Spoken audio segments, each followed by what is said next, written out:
1 year ago, the mother of all storms. From high atop the Howard Stern building in Midtown Manhattan, no more bullshit.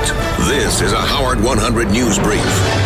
I'm Mike Hambrick. It was a storm like no other. A perfect storm, pinpointing the New York area. Howard 100 News remembers Hurricane Sandy. This is a storm of long duration. It could be historical. We're looking at perhaps some record-tidal flooding. It was 1 year ago that weather forecaster John Bolaris called into the Howard Stern Show and predicted what many didn't believe could happen. A superstorm during high tide with its bullseye pointed directly at the New York metro area. When this thing is growing in size, you're going to have wind gusts 40, 50, 60, and it's going to be ongoing. Not only did the storm flood and devastate many areas, but it also caused a huge blackout in New York City, creating havoc, among other things, with traffic lights. Howard Stern was scheduled to appear on Jimmy Kimmel Live, which was doing special shows from Brooklyn. Howard's limo driver, Ronnie Mund, had the undaunting task of getting the king of all media to Brooklyn from Manhattan. Horrible. There's no lights, no traffic lights downtown.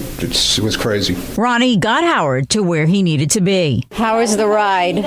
Not great. Took a long time. Despite the chaos surrounding New York, the show went on. Please welcome the king of all media, Howard Stern. After his appearance, Howard got back to the city okay, but many areas a year later are still dealing with the after effects of Superstorm Sandy. Lisa G., Howard 100 News. Howard 100 News. We don't babble incoherently. I'm not.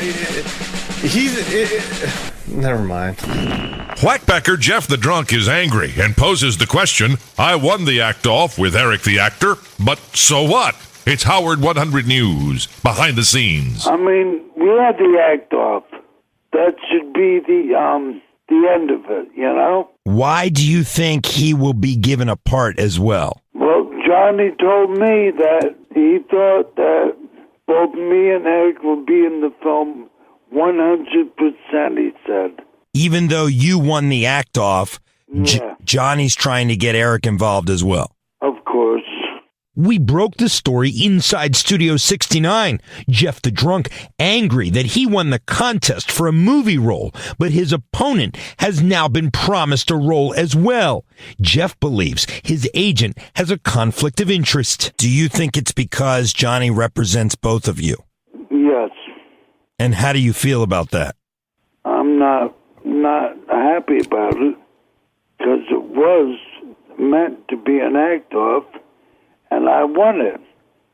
Therefore, if Eric won it, would I be getting a fucking part in the movie? I don't think so. John Lieberman, Howard 100 News. Stern Show guest David Arquette to star in a Lifetime original movie, working title Happy Face. Arquette will portray the Canadian serial murderer Hunter Jefferson. It's the true story of a troubled kid of an abusive alcoholic father who tortured and killed animals and attempted to kill kids who bullied him. Jefferson was a truck driver whose murder spree spanned 6 U.S. states. On breaking news like flies on shit. This is Howard 100 News. Mothers and daughters, listen up. If you and your mom or daughter are both hot and both willing to appear in the nude live on the Howard Stern Show, you could have a shot at a $5,000 cash prize in the Hottest Nude Mother and Daughter Contest. Sponsored by Sirius XM. No purchase necessary. Must be at least 21 and a resident of the U.S. or Puerto Rico to enter. Entry is by email only and must be received by noon Eastern Time on October 31st. For official rules and complete details, visit SiriusXM.com/Howard. Another Howard 100 News Brief at the top of the hour. We're as close as we can get. Howard 100.